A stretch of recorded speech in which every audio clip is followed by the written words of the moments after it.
Alors, merci à toutes et à tous d'être là. Alors, on va repartir sur des remerciements infinis, mais je remercie effectivement tous les députés, les assistants parlementaires et toutes les personnes présentes d'une manière générale, monsieur Picmal, madame Stambach, Terre Noire, et puis toute l'organisation de Paz, parce que aujourd'hui, on va justement pouvoir parler d'animaux qui sont globalement vraiment détestés. Quand on appelle des animaux des pestes, c'est qu'on a un problème déjà au départ.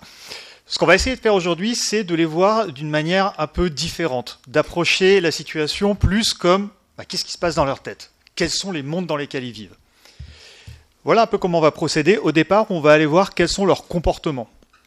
Alors oui, il va y avoir des jeux de mots, je m'en excuse. J'ai pas réussi à résister. Mais rassurez-vous, j'en ai enlevé énormément. Donc tout d'abord, comportement. On va voir comment ça fonctionne dans leur société de tous les jours. Ensuite, on va rentrer en laboratoire, voir un petit peu qu'est-ce qu'on a découvert sur ce qui se passe dans leur tête, comment ils réfléchissent, comment ils raisonnent. Et je terminerai sur quelques témoignages de personnes qui ont secouru, que ce soit des pigeons ou des rats, et à quoi ressemble leur vie aujourd'hui, maintenant qu'ils vivent avec ces animaux. Donc, tout d'abord, le comportement, et on va commencer par les pigeons, et tout de suite, n'ayez pas peur. Okay, il y a des graphiques qui sont horribles, je vais les expliquer, et il y en aura très peu. Et on va même en regarder que 2 sur les 3, vous imaginez. Alors, première chose à savoir, donc, les pigeons, ce sont des animaux qui sont coloniaux. Et ce sont des animaux dont les souches sauvages, en fait, vivaient sur des falaises. Alors, je parle au passé, mais en vrai, c'est faux. Si vous montez au nord de l'Écosse ou au nord de l'Irlande, en bord de mer, vous avez encore des souches sauvages de pigeons. Donc, par exemple, les pigeons que vous voyez en haut... Ah, vous ne voyez pas ma souris, attendez. Ah, mais je vais mettre un pointeur. Clac, technologie. Les pigeons que vous voyez là, par exemple, on voit un pigeon blanc. Il faut savoir que souvent, ce qu'on imagine à des colombes sont en fait juste des pigeons blancs. La plupart du temps, ils vivent très bien avec d'autres pigeons. Donc, ce sont des animaux coloniaux qui vivent sur des falaises, comme je le disais. Et là, tout de suite, on se dit, ah ouais, falaise, immeuble.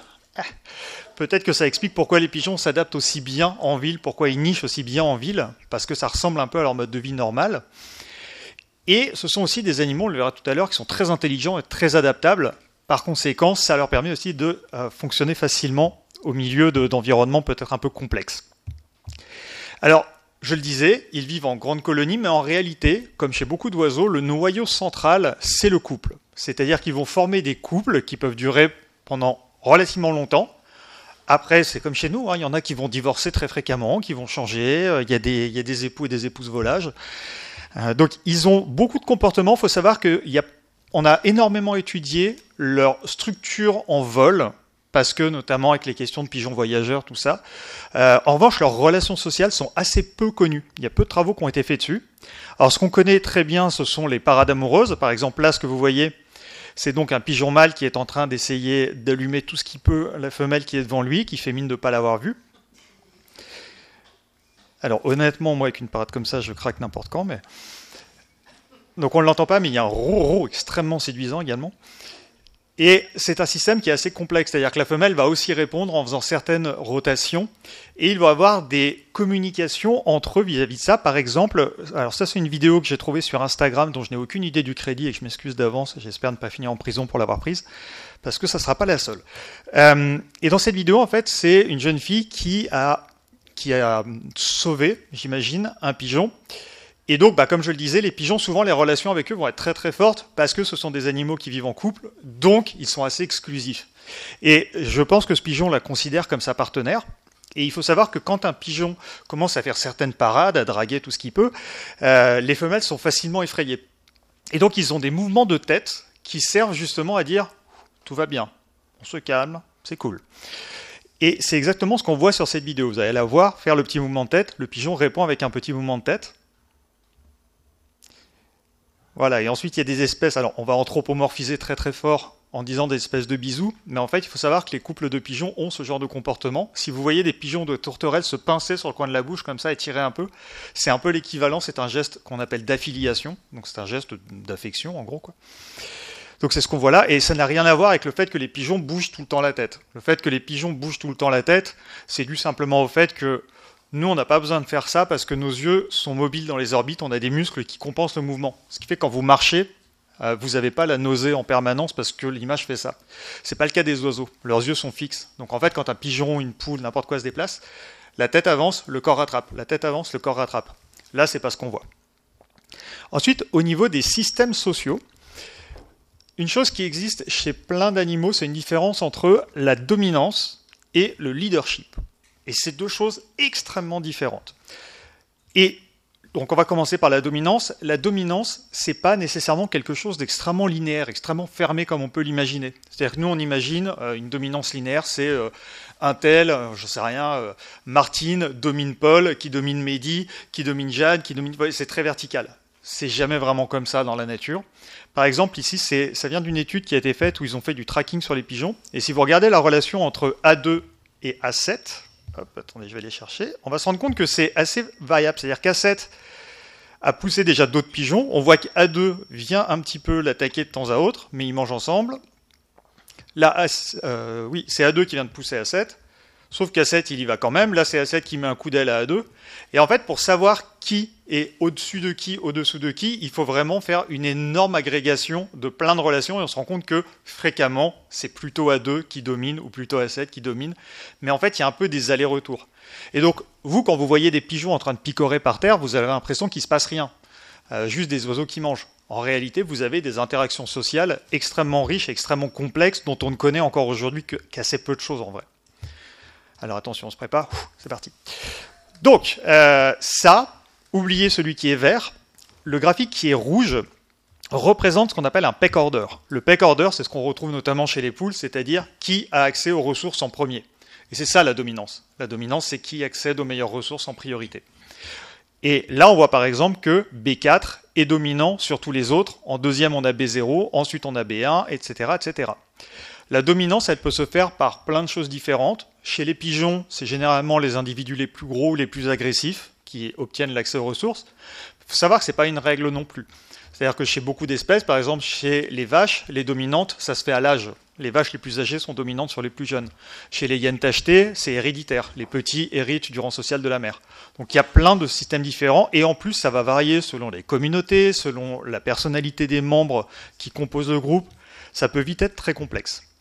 Le leadership, en général, c'est lors des déplacements. C'est quels sont les individus qui vont impulser la direction du groupe. Quels sont les individus qui vont dire « Tiens, bah maintenant on va partir et on va aller là-bas ». Et ce que vous voyez à droite là, c'est exactement ce qu'on observe. Donc ça, c'est ce qui va se passer en vol. C'est le même groupe. Et on se rend compte que là, l'individu qui dirige majoritairement, c'est B9. Alors que B9... Attends, je remets mon point rouge. Hop. B9, au contraire, est plutôt central au niveau de la hiérarchie. C'est pas du tout un individu dominant, mais c'est un individu qui va plus facilement diriger le groupe. Pourquoi ? Ça peut venir de plein de choses. En général, ça va être des traits de personnalité. Est-ce que c'est un animal particulièrement aventureux ? Est-ce que c'est un animal qui est extrêmement sociable et qui du coup a plein de copains-copines qui le suivent facilement ? Est-ce que c'est celui ou celle qui connaît le mieux les trajets ? Par exemple, sur les pigeons voyageurs, c'est souvent ça. Et on a justement, oui, par exemple, on note que B4 est beaucoup plus central. Ça, c'est quelque chose qu'on observe aussi chez beaucoup d'espèces qui vivent en groupe. C'est que les individus dominants sont souvent au centre des déplacements et pas du tout en tête. Si vous voyez des vaches dans un champ et qu'il y a une vache qui s'approche de vous, c'est la leaduse, mais c'est pas la dominante. Et en fait, c'est beaucoup plus complexe que ça. En ce moment, on est en train de découvrir que les systèmes en vol sont extrêmement dynamiques, c'est-à-dire que c'est un mélange entre du leadership et du compromis. Ce que vous voyez là, en fait, le schéma est dans l'autre sens. Cette fois-ci, les flèches, je ne sais pas pourquoi ils sont allés faire un schéma comme ça. En fait, c'est qui influence sur qui. Donc en vrai, eux, c'est celui qui suit tout le monde, ou celle qui suit tout le monde. Et ensuite, on a des positions différentes. Et ce qu'on observe, c'est qu'en réalité, on va avoir 4 individus en haut qui vont être ceux qui vont majoritairement être en avant et diriger le groupe en vol.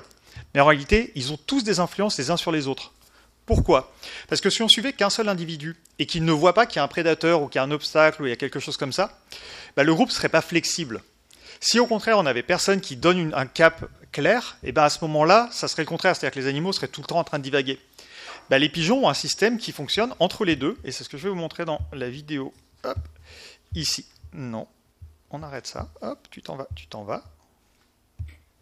Hop. C'est ce qu'on va voir ici. Là, on a sur cette vidéo un groupe de pigeons. On ne va pas aller sur l'espèce de réseau qu'ils ont fait en haut. Mais ce que vous voyez, c'est à chaque fois, les points vont grossir quand un pigeon prend le contrôle de la direction. Et ce qui va se passer, c'est que si un pigeon détecte un problème, même s'il est au centre, il va se décaler ça va faire décaler ceux qui sont à côté, parce qu'en général, les pigeons qui sont proches dans le groupe sont également des pigeons qui sont proches socialement, donc ils ont une forte influence sur les autres. Et ce qui fait que, par exemple, si le pigeon de droite repère un danger, il va se décaler, les autres vont suivre ce qu'il est en train de faire, et du coup, le leader ou la leaduse qui est en premier plan va perdre son leadership temporairement, le temps que tout le groupe évite, et ensuite le leader ou la leadeuse va reprendre le contrôle. Par exemple, là, on va voir que les pigeons qui ont une ligne jaune ont une forte tendance à faire tourner le groupe, là où les pigeons en ligne rouge ont plutôt une tendance à vouloir récupérer des lignes droites. Donc vous voyez, là on a un rouge qui est devant, là on a le orange qui reprend le lead, on a le rouge qui reprend, les jaunes impliquent le tournant, là on a un vert qui a repris temporairement, donc vous voyez il y a une espèce de direction, là les rouges veulent repartir à droite, on voit que les rouges font une ligne droite, et en fait en gros on a les rouges qui vont être majoritairement des pigeons, alors il n'y a pas que des rouges, il y a du orange aussi, mais majoritairement les pigeons qui connaissent la direction, qui vont tracter pour les grandes distances, et les autres qui vont tracter pour les petits mouvements. En réalité c'est vraiment un système comme ça qui fonctionne chez les pigeons. Ça, c'est un sujet qui est extrêmement étudié en ce moment. Et encore aujourd'hui, en fait, on ne connaît pas tant que ça très bien le fonctionnement des groupes de pigeons. Et alors, socialement, pas grand-chose. Les rats, c'est une autre affaire. Alors, les rats, on est aussi sur des animaux qui sont coloniaux. C'est-à-dire qu'une colonie de rats, c'est quelque chose comme 200 rats à peu près. C'est très variable. Et à l'intérieur des colonies, il y a des sous-colonies. Donc vous allez avoir des grandes zones de terriers avec des endroits, des espèces de sous-colonies d'individus. Ça peut être un mâle et plusieurs femelles, que des femelles. Et ce qui a été découvert et qui est assez stupéfiant, c'est que chez les rats, en fait, les sous-colonies ont des espèces de classes sociales. C'est-à-dire que vous allez avoir des zones de terriers qui sont hyper bien entretenues, qui ont un accès excellent aux ressources, où tout est bien consolidé, les nids sont parfaits, tout est propre. C'est Neuilly, quoi, globalement. Et vous allez, c'est vraiment les quartiers riches. Et si vous allez à un autre endroit, et ben là, ça va être vraiment les quartiers pauvres. C'est-à-dire que socialement, les individus vont être moins bien intégrés, ça va être des structures beaucoup plus bizarres, avec peut-être que des mâles ou que des femelles. C'est des terriers qui sont moins bien entretenus. Et ça, c'est toute la dynamique sociale qui va provoquer ce genre de choses. En fait, les rats, à l'origine, ce sont des animaux qui vivaient dans des plaines proches de cours d'eau. Et d'ailleurs, on sait que les rats sont souvent très attirés par les cours d'eau. Il y a même des études qui sont revenues. On a montré que les rats pouvaient apprendre à chasser des moules et uniquement vivre de moules, majoritairement. Ou même de poissons. Ça a été observé en Italie, notamment. Mais c'est ce qui explique aussi pourquoi les rats vivent aussi bien dans les égouts. Parce qu'en fait, dans leur vie naturelle, dans leur état sauvage, les rats fonctionnent normalement en allant vers les zones d'eau pour accéder à de l'eau potable et à de la nourriture. Et les zones sèches servent à toutes les relations sociales. Or, dans les égouts, vous avez des petits tuyaux qui sont secs, qui ne sont quasiment jamais inondés, qui permettent justement d'élever les petits, d'avoir toutes les interactions sociales. Mais vous avez aussi toutes les zones avec de l'eau, et en plus, il n'y a pas de prédateurs, et il y a de la nourriture à volonté. Donc pour les rats, les égouts, c'est vraiment des zones parfaites. Aujourd'hui, on ne sait pas à quel point les populations d'égouts et les populations qui remontent à la surface sont liées. Il faut savoir qu'en fait, les travaux qui ont été faits sur les rats à l'état sauvage, la plupart, les travaux les plus importants datent des années 50-60, et depuis, en pur sauvage, on n'a presque rien. Il y a peut-être 2-3 trucs qui sont sortis à gauche à droite, mais en fait, on ne connaît pas bien les fonctionnements des populations de rats des villes. En revanche, on sait que les terriers, on sait beaucoup de choses sur leurs relations sociales. Donc, les terriers vont généralement avoir plusieurs niveaux, comme vous le voyez là. Et les rats sont des animaux, et ça je vais vraiment insister dessus, qui sont extrêmement sociaux et qui sont extrêmement coopératifs. Ce sont des animaux qui coopèrent tout le temps. Donc si vous avez des batailles, des guerres, des trucs, ça sera souvent entre colonies différentes, mais vous aurez assez peu de conflits au sein d'une même colonie. Donc vous allez avoir des zones, par exemple, comme on peut le voir ici, où les rats vont dormir ensemble. Les rats, généralement, dorment en groupe. Vous allez avoir des endroits où les femelles vont élever les petits. Où il va y avoir, ça voilà, vous allez avoir des endroits où, par exemple, ils vont faire du toilettage, parce que les rats font de l'alloparentalité, c'est-à-dire qu'ils peuvent élever les petits d'autres individus, ça arrive que des femelles élèvent d'autres petits, et ils font aussi beaucoup de choses comme de l'allotoilettage, c'est-à-dire se nettoyer mutuellement les poils l'un l'autre, ou l'une l'autre. Et je le disais, les rats, en fait, ont une tendance naturelle à être extrêmement coopératifs et assez altruistes. C'est-à-dire que, par exemple, quand les rats vont trouver une source de nourriture, il y en a plein qui vont prendre des blocs de nourriture et construire des caches à un autre endroit. Mais ce qui est extrêmement surprenant et qui a beaucoup bouleversé les scientifiques, c'est que ces rats ne revenaient pas dans les caches. Donc c'est un peu bizarre, parce que par exemple les oiseaux qui font des caches, c'est pour y revenir pendant l'hiver. Et là les rats ne reviennent pas. Mais en fait au niveau de la population, ça permet que si jamais cette ressource disparaît, qu'il y a un prédateur, que quoi que ce soit pose un problème, elle est dispatchée de partout. Et donc les autres pourront aller en chercher un peu n'importe où. Les rats sont extrêmement sensibles à ce qui va se passer pour les autres. J'en reparlerai plus en détail après, mais ils vont faire très attention. Par exemple, ils ont des comportements prosociaux. C'est-à-dire que si vous donnez à un rat le choix d'appuyer sur une palette pour avoir de la nourriture pour lui, ou appuyer sur une autre palette et ça lui donnera de la nourriture à lui et à un autre rat, il préférera choisir la nourriture pour lui et pour l'autre rat. Parce que chez beaucoup d'espèces, on n'observera pas parce que ça serait favoriser la concurrence. Les rats ne raisonnent pas comme ça. Les rats aussi vont avoir ils vont mettre une forte importance à la justice sociale. C'est-à-dire qu'on a montré que les rats sont soumis à ce qu'on appelle l'aversion à l'inéquité.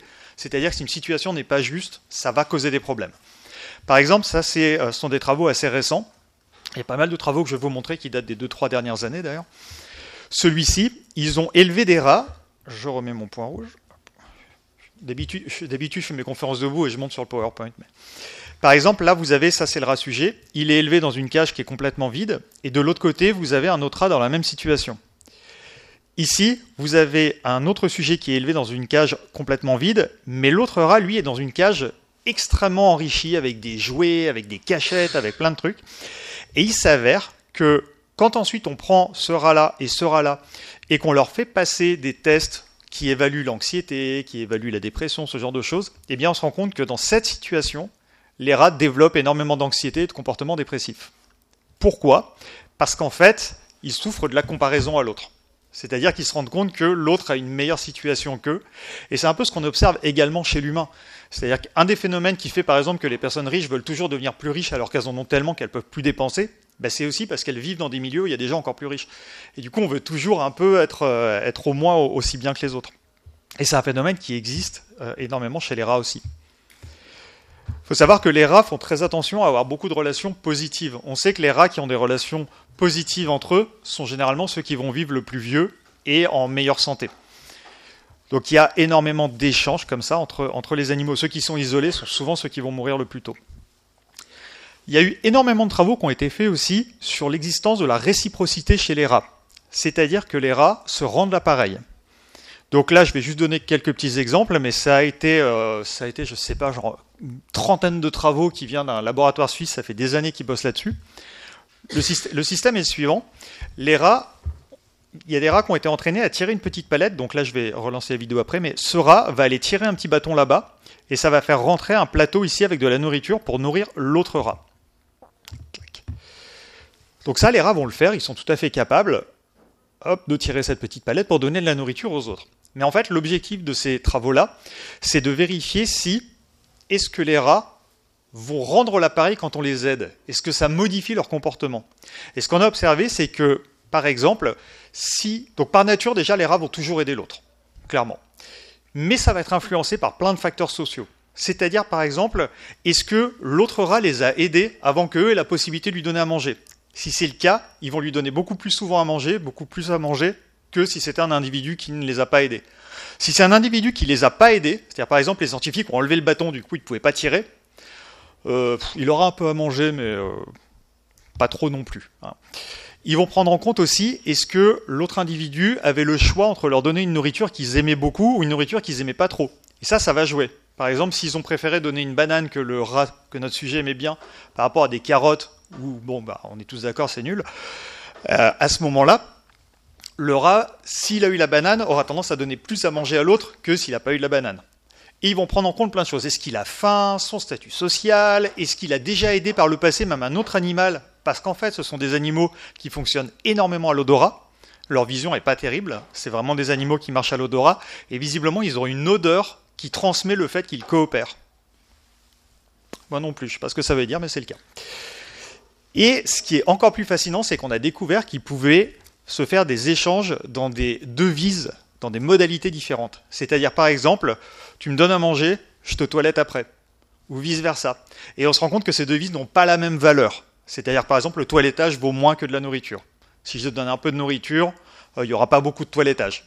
Voilà. Mais il y en aura un peu plus que ce qui a été donné de nourriture. Bref, c'est extrêmement complexe. la vie des rats est très complexe.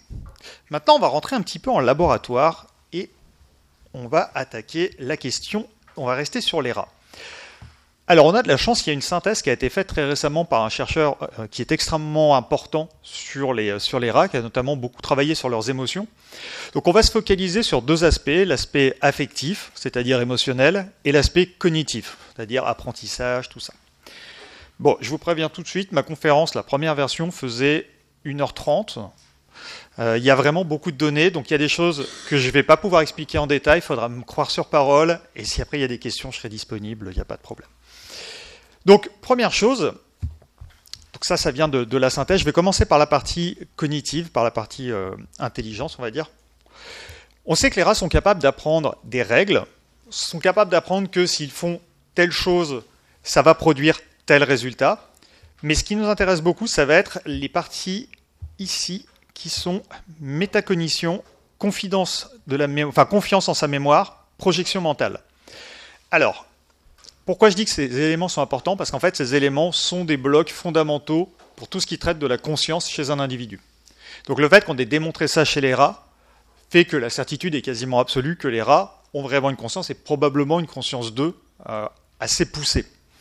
Alors la métacognition, c'est quoi? C'est être capable d'évaluer ses propres processus cognitifs. Ça vous aide vachement, j'imagine, mais au moins vous avez la bonne définition.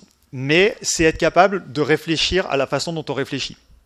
Ça peut, par exemple, être une évaluation de ce que je sais ou ce que je ne sais pas. Par exemple, demain, je vais passer un examen et je me rends compte qu'il y a une matière que j'ai pas révisée. Donc, à l'avance, je peux réviser, je peux demander un indice. Bon, un peu comme dans Qui veut gagner des millions, je demande un indice parce que je sais que je n'ai pas la réponse.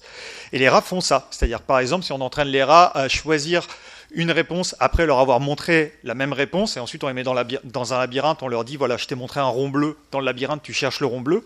Si vous leur avez pas montré le rond bleu à l'entrée, les rats peuvent demander à voir l'indice, à voir ce que c'est qu'ils sont censés chercher. Donc ils sont capables de savoir qu'ils n'ont pas l'information pour répondre.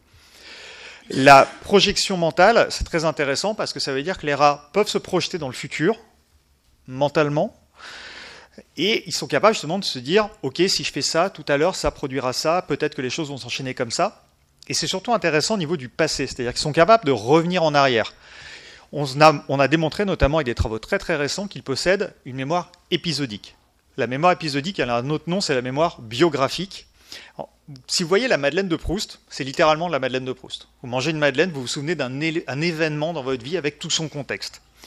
Eh bien, les rats sont capables de faire ça. Et ça, c'est très important parce que c'est ça qui crée votre unité mentale. C'est ça qui fait que vous êtes ce qui vous êtes. C'est vous avez des souvenirs chez vos grands-parents, vous avez des souvenirs de différentes choses. Et cette accumulation fait de vous qui vous êtes. Les rats ont ce genre de choses-là aussi.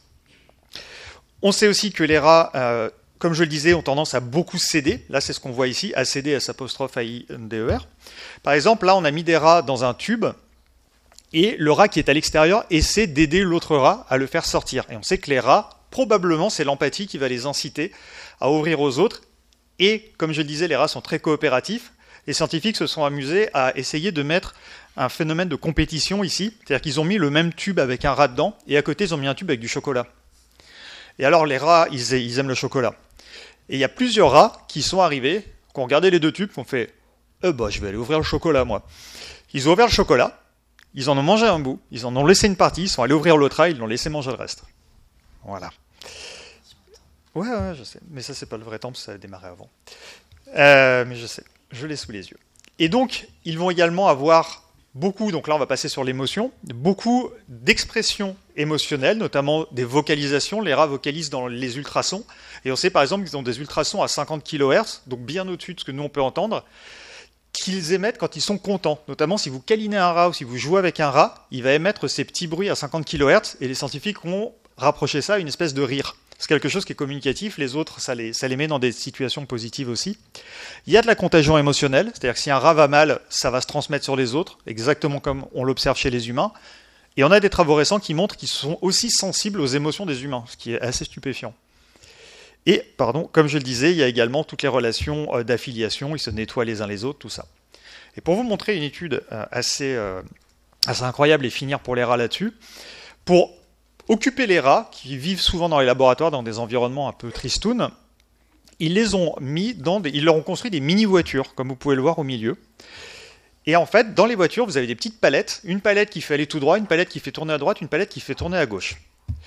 Ici, vous voyez à gauche, il y a une espèce de petit drapeau d'arrivée, avec au milieu, c'est une espèce de petit arbre de Noël où il y a des récompenses. Le rat est dans le petit système au milieu, et si vous voyez, il y a une espèce de truc blanc à l'arrière, qu'on voit là. Et bien voilà, c'est l'arrière. En fait, c'est la toute première version de leur petite voiture, c'est un truc complètement nul, c'est un bocal, et en fait, c'est le machin pour fermer. À savoir que les rats, ils vont volontairement, ils sont pas contraints, c'est vraiment un jeu là. Et donc vous allez pouvoir voir, là il est mis légèrement de 3/4, hop, le rat s'oriente, là, ouf, ça va pas, hop, il tourne, et c'est parti, on va chercher la récompense. Et ensuite ils vont tourner le véhicule avant de le faire démarrer, donc vous voyez que le rat corrige, là il est carrément à l'envers, hop, il inverse, il y a de bonnes probabilités qu'il se dirige majoritairement à l'odorat là, parce que comme on le disait, ils n'ont pas une vision qui est folle, là il est complètement à l'envers, hop. Vous êtes littéralement en train de voir un rat qui conduit une voiture. Hein. Juste qu'on mette les choses au clair. Et là, ils inversent le truc. Donc le rat, il part du côté habituel. Ah non, mince. Ah bah c'est où? Alors, attends. Ah bah c'est là-bas. Et ce qui est génial, c'est que, encore une vidéo volée d'Instagram, il y a des gens qui ont fait ça avec des vraies petites voitures et qui ont posté la vidéo, elle est incroyable. Ah mais j'ai pas de son. Je vous la laisse. Je ne peux pas la mettre en entier parce qu'elle est très longue, mais elle est extrêmement drôle. Donc voilà, c'est la personne qui explique que son père lui a offert ça. Ils ont 2 rats différents et c'est marrant parce qu'ils expliquent que les 2 rats conduisent de manière différente. Il y en a un qui est très précis, celui-là, Cusco, est très précis, et leur autre rat, en revanche, est plutôt un bourrin, il va rentrer dans les trucs jusqu'à ce que ça se pousse. Et on connaît tous des gens qui conduisent comme ça. Donc voilà, vous voyez un petit rat qui se déplace, qui tourne à gauche, à droite, hop, qui se dirige. Vous voyez, ils ont fait le même système avec un petit plot, et hop, il a sa récompense. Et donc chez eux, c'est même pas fermé, c'est-à-dire que les rats, vraiment, ils vont volontairement quand ils ont envie. Les pigeons. Alors, les pigeons, il y a beaucoup de choses dingues. On a montré aussi qu'ils ont au moins une partie de métacognition, au moins certains mécanismes de la métacognition, probablement aussi de la mémoire bibliographique. Mais les pigeons sont surtout connus pour leurs aptitudes à catégoriser les objets et à les faire rentrer dans des cases. C'est-à-dire, vous avez peut-être déjà vu des vidéos de chimpanzés qui ont appris à appuyer sur des grands tableaux avec des pictogrammes dessus pour dire « je veux une banane, je veux manger, je veux machin ». Ça se fait beaucoup avec les chiens en ce moment. En fait, les pigeons sont un des grands modèles pour ça. Et notamment sur ces travaux-là, ils ont appris à des pigeons. Alors comment on va apprendre à des pigeons? Ça va se faire dans ce qu'on appelle des boîtes de Skinner, c'est-à-dire c'est juste une boîte avec un écran. Et on va montrer des choses aux pigeons sur l'écran, et le pigeon appuie pas, appuie à certains endroits, etc. Je vous montrerai un exemple juste après.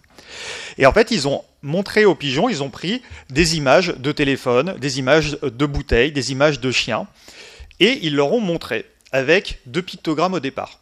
Et le pigeon clique au hasard, et s'il clique sur le bon truc par chance au départ, il reçoit de la récompense, s'il clique sur le mauvais, il reçoit rien. Donc au fur et à mesure, les pigeons vont apprendre que, ok, ça, ce que je vois là, c'est un canard, donc duck, c'est ça. Ok, et le plus souvent, il va voir que, bon, ok, il y a ça, c'est duck. Et ensuite, on leur présente des nouvelles images qui correspondent à toutes ces catégories. Et il s'avère que les pigeons continuent d'être capables de cliquer sur les bons trucs. Qu'est-ce que ça veut dire? Ça veut dire que les pigeons sont capables dans leur tête de développer le concept chien, le concept pigeon, le concept poisson, alors qu'ils voient jamais de poisson. Mais ils sont capables, en fait, comme nous, par exemple, moi, si vous avez jamais vu de chien, que je vous présente, que je vous donne, je sais pas, 10 chiens de 10 races différentes, vous allez dire, ok, ça c'est un chien. Maintenant, je vous amène un nouveau chien d'une race que vous avez jamais vu, vous n'allez pas vous dire, c'est un lion.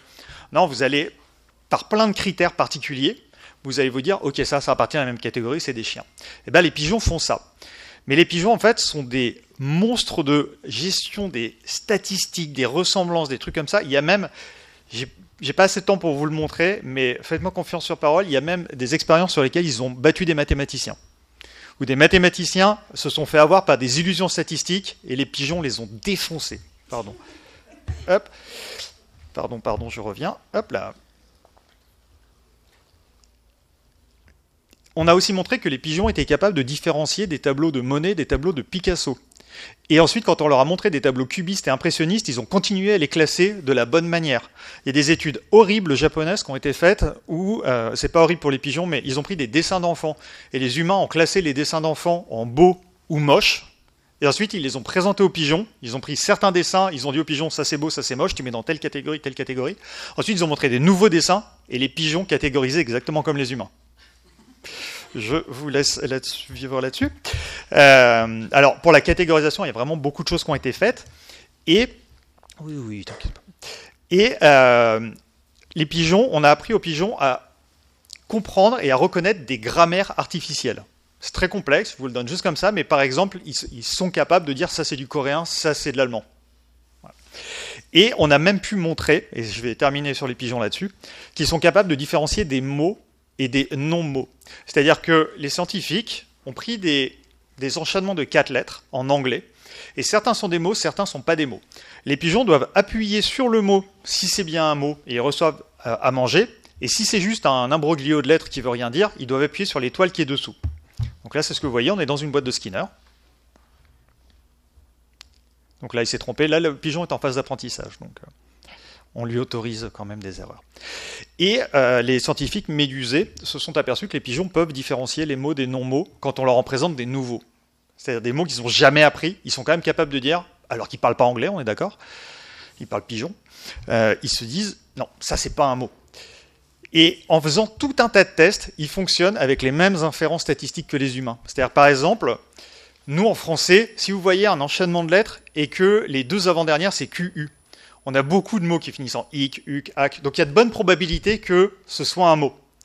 Et en fait, les pigeons fonctionnent pareil. Ils vérifient les bigrammes. Par exemple, en anglais, est-ce que ça commence par WH? Est-ce que ça commence par TH? Est-ce qu'il y a des choses comme ça? Et plus ça va être éloigné d'un vrai mot, et plus ils vont avoir tendance à répondre que c'en est pas un, plus c'est proche, plus ils auront tendance à se tromper, ou au contraire à répondre si c'est un vrai mot.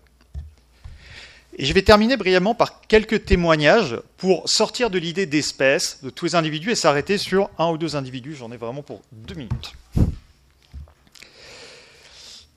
Alors, je vais passer dessus, mais il faut savoir que donc, les pigeons sont proches de l'humain depuis extrêmement longtemps. Ils ont vécu avec nous dans plein d'activités.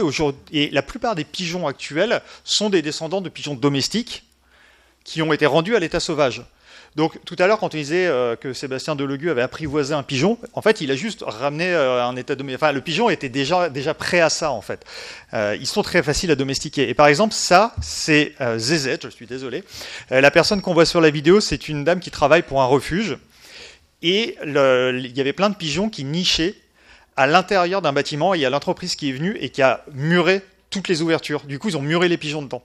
Donc eux, ils y sont allés avec l'association, ils ont sorti les pigeons et dedans il y avait un œuf qui a éclos et dans l'œuf il y avait Zézette qui est donc maintenant la compagne de cette personne et c'est très intéressant parce qu'en fait comme les pigeons sont très exclusifs, et ben ça crée des relations qui sont extrêmement fortes entre les humains et le pigeon. C'est-à-dire moi je connais plusieurs personnes qui vivent avec des pigeons qui m'ont dit je m'attendais pas à avoir une relation comme ça avec un oiseau en fait. Et c'est vraiment très très fort. Je connais même quelqu'un qui refuse d'en avoir définitivement maintenant à cause de ça parce que la perte de cet oiseau a été vraiment d'une violence extrême.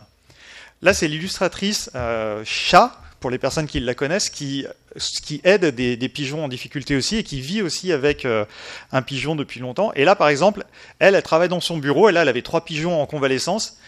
Et la nuit, ils vont du bureau qui est sur une véranda à la chambre et ils sont très bien rodés à ça.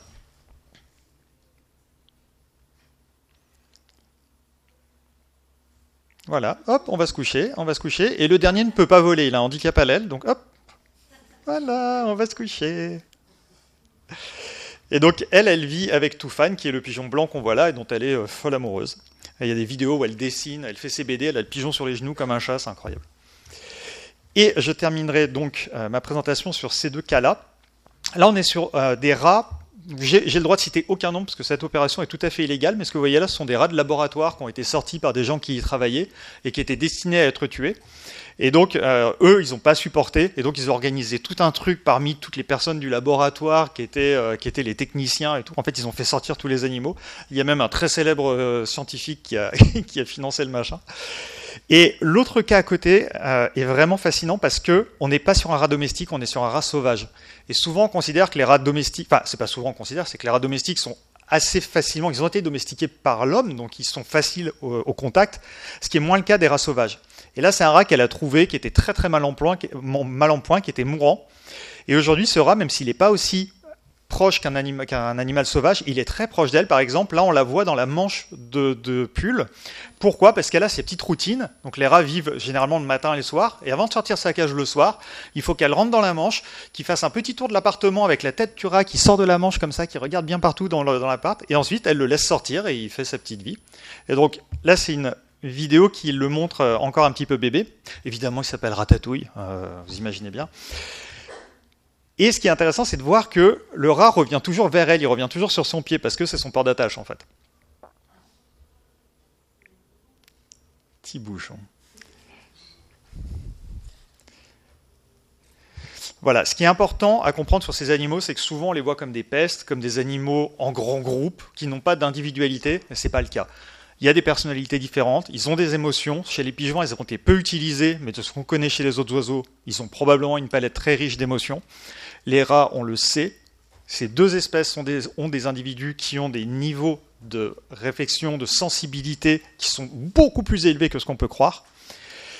Et je pense qu'il est vraiment temps, effectivement, c'est pour ça que je suis vraiment content qu'il y ait ce colloque, de les voir pour qui ils sont, c'est-à-dire pas juste des espèces d'objets qu'on va ignorer à moitié quand on va se balader dans la rue, mais s'arrêter, en fait, on vit à côté d'eux, c'est des membres de notre société, de même qu'on est des membres de leur société, parce qu'on vit tous ensemble, en fait.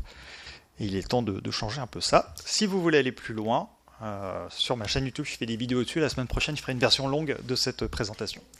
Merci.